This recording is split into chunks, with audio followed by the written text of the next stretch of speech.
보수 농객이죠. 조갑재 대표 역시 이번 검찰의 항소 포기를 두고 이렇게 얘기했습니다. 이재명 정권의 최대 위기다라고 진단을 했더군요. 목소리 한번 들어보시죠.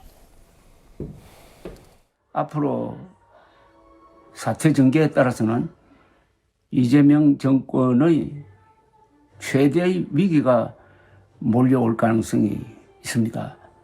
성난 민심은 정권을 흔듭니다.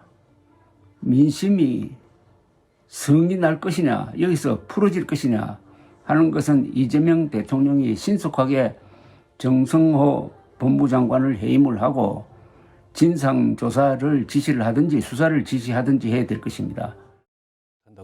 최대 위기가 몰려올 가능성이 있다라고 얘기를 합니다. 그리고 여기에서 민심이 정권을 흔든다.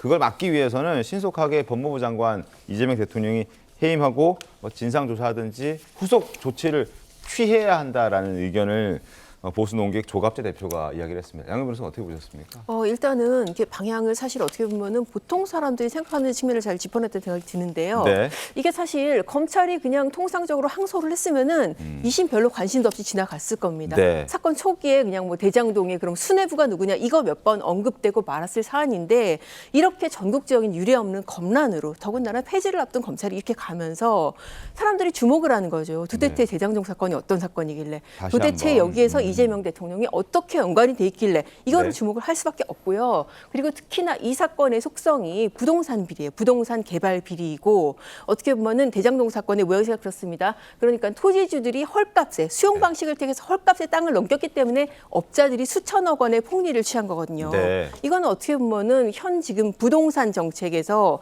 이 민심이 굉장히 부글거리고 있지 않습니까? 뭐 내가 지금 집을 살랬는데 집도 못 사고 대출도 못 받고 네. 자칫 이런 민심까지 자극할 수가 있다. 저는 이제 그런 측면까지 지금 반영된 그런 얘기가 아닐까 싶습니다. 알겠습니다. 성천 부위원장님 어떻게 보셨습니까? 최대 위기라는 평가에 대해서.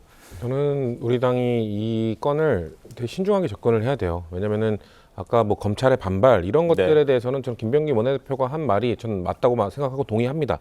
검찰 집단에 대해서는 지금 갑자기 과거에 그러니까 윤석열 전 대통령 시절에 올해 3월만 하더라도 구속취소 2년 결정 나고 항소 포기했을 때 네. 그때 검찰은 이런 반응 안 보였거든요. 검찰총장 출신의 대통령일 때 그 정부일 때는 아무 말도 안 하다가 갑자기 지금 이런 반발이 있는 거에 대해서는 전 검찰 조직에 대한 비판은 당연히 할 수 있고 필요하다고 생각합니다. 네. 다만 지금 이 건이 지금 검찰 조직에 대한 비판만으로 해서 그 프레임이 짜지는 건이 아니라 결국 대장동 일당에 대한 국민들의 인식이 어떻게 되어 있는가 이것을 전 아주 정교하게 바라봐야 된다고 생각하거든요.